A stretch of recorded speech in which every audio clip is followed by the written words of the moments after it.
اللہ الرحمن الرحیم۔ اس امام سے ہمارا بڑا گہرا رابطہ ہے اور بڑا گہرا رشتہ ہے۔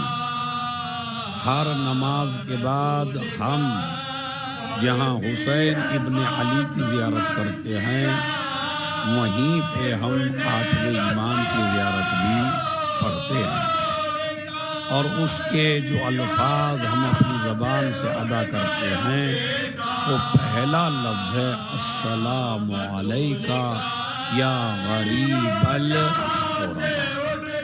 اس لفظ غریب کی تشریح کرنے سے پہلے میں آپ حضرات کو خالی تبرکاً اس روایت کا ترجمہ کر دوں کہ جو نبی نے ارشاد فرمائی۔ نبی نے فرمایا جو ان ستدفن بضعۃ منی بعرض خراسان، میرے بدن کا ایک ٹکڑا یا میرا ٹکڑا خراسان میں دفن کیا جائے گا۔ ابھی خبر دے رہے ہیں پیغمبر اکرم کہ میرا ایک ٹکڑا خراسان میں دفن کیا جائے گا، اور میرے اس ٹکڑے کی کوئی مومن زیارت نہیں کرے گا مگر اللہ اسے 2 تحفے عنایت فرمائے گا۔ جو بھی زیارت کرے گا میرے 8ویں ہادی کی، اللہ اس کو 2 تحفے عنایت فرمائے گا۔ اب تحفوں کو آپ کو کیسے لینا ہے آپ خود دیکھ لیجئے۔ اوجب اللہ لہ الجنہ وحرم جسدہ علی النار، اللہ اس زائر کے اوپر جنت کو واجب کر دے گا، جہنم کو حرام کر دے گا۔ یہ 2 تحفے ہیں جو آپ کو ملتے ہیں رسول اللہ کی طرف سے۔ کس کی زیارت پر؟ 8ویں امام کی، امام علی رضا علیہ الصلوۃ والسلام۔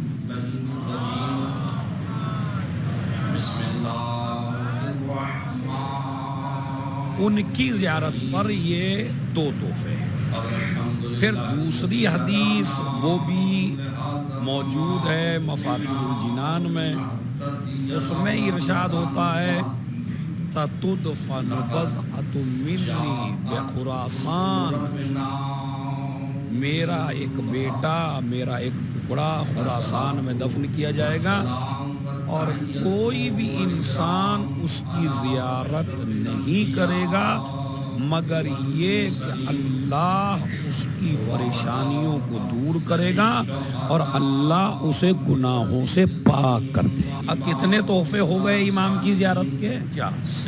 پہلا تحفہ جنت واجب ہوتی ہے، دوسرا تحفہ جہنم حرام ہوتا ہے، تیسرا تحفہ سارے گناہ معاف ہوتے ہیں، چوتھا تحفہ ہر پریشانی اور ہر مصیبت ٹل جاتی، اس لیے کہ علی کا علی بیٹا، توجہ چاہتے ہیں، علی کا علی بیٹا، تو لہذا 4 تحفے ہیں۔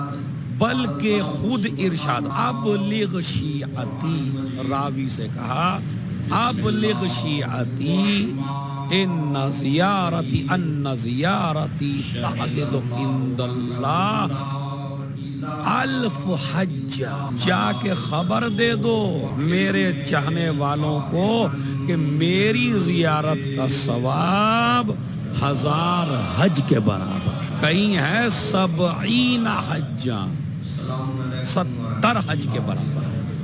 تو زیارت کے کتنے تحفے ہو گئے؟ حج کے برابر ہے آپ کی زیارت۔ گناہوں کا جہاں تک مسئلہ ہے، یہ جو ائمہ کے دربار ہیں، مولا حسین کا دربار، مولا علی کا دربار، مولا کاظم کا دربار، مولا علی رضا کا دربار، مولا محمد تقی علیہ الصلوۃ والسلام، امام علی نقی کا دربار، امام حسن عسکری کا دربار، یہ جو سارے دربار ہیں نا، یہ جو روزے ہیں، یہ ایک ایک امام کا دربار ہے۔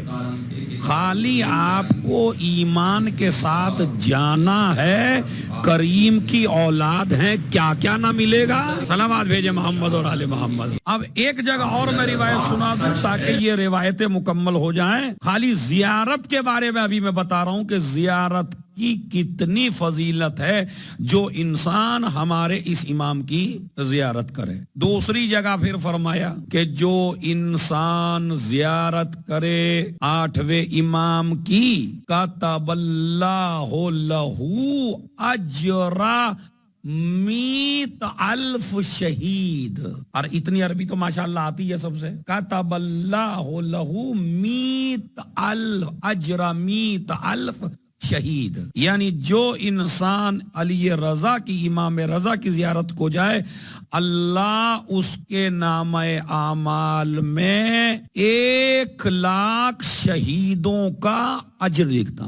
کتنا؟ 100,000 اجر 100,000 شہید. 1,000 1,00,000 ہزار نہیں 100,000 یعنی 1,00,000 شہیدوں کا ثواب ایک طرف, اور ظاہر امام علی رضا کا ثواب. اس کے بعد دوبارہ یہ 100,000 صدیق, یعنی 1,00,000 شہیدوں کا اجر ملے گا اور 1,00,000 صدیق کا اجر ملے گا. اور پھر یہی روایت نہیں رکتی, 100,000 حج و عمرہ, 1,00,000 حج اور 1,00,000 عمروں کا ثواب لکھا جائے. اور خالی روایت یہاں نہیں رکتی, 100,000 مجاہد, جتنا 1,00,000 مجاہدوں کو ملے گا اتنا امام رضا علیہ السلام کے ظاہر کو ملے گا. اب یہ 100,000 ماشاءاللہ اتنا تو عربی گرامر جاننے والا مجمع ہے.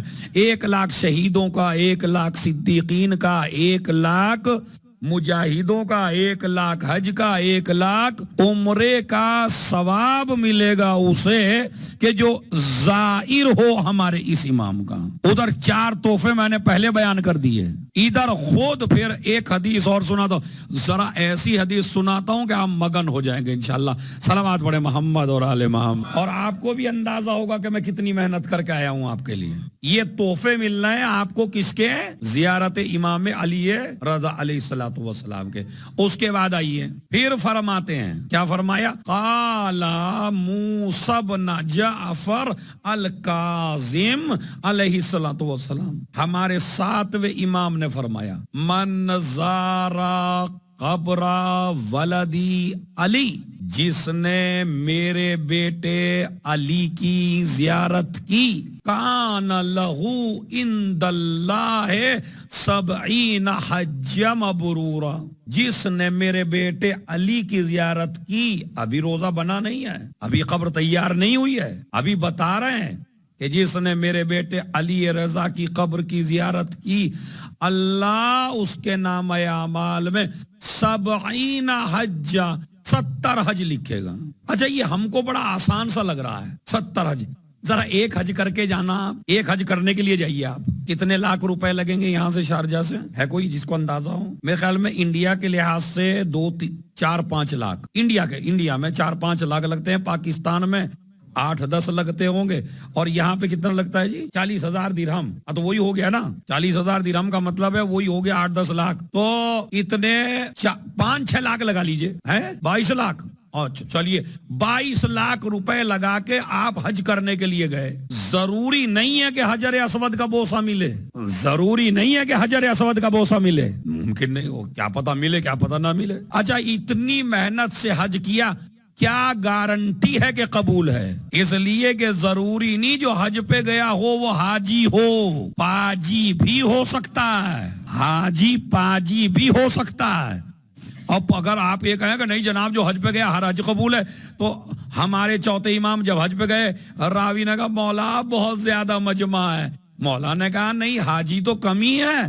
کہا مولا کیسے کہہ رہے ہیں آپ؟ ایک مرتبہ نظروں پہ ہاتھ پھر آیا, اب جو کہنے لگا مولا حاجی بڑے کم ہیں, حیوان بہت زیادہ ہیں. کہا یہ شکلیں بدل جاتی ہیں بھائی, ہمیں لگتا ہے حاجی ہیں، لیکن جو حقیقت کی نظر سے دیکھتا ہے ضروری نہیں ہے کہ حج قبول ہو، اس لیے کہ حج قبول ہونے کی ایک شرط ہے کہ جس کی ولادت کی لکیر ہے اس سے محبت بھی ہو۔ صلوات بھیجے محمد اور آل محمد، ہے یا نہیں ہے؟ تو ضروری نہیں کہ آپ حج پہ گئے تو آپ کا حج قبول ہو، کوئی ضروری نہیں ہے۔ لیکن امام فرماتے ہیں میرے بیٹے رضا کی جو زیارت کرے، ساتویں امام فرماتے ہیں اسے اللہ 70 حج مقبول، یعنی وہ حج جو مقبول ہیں ان کا ثواب ہے۔ قل تو اب میرے جیسا آدمی تھا، وہ آپ جیسا تھا، کہنے لگا 70 حج، مولا کہاں زیارت آپ کے بیٹے کی، کہاں 70 حج؟ مولا نے کہا رک جا، 70 حجہ نہیں،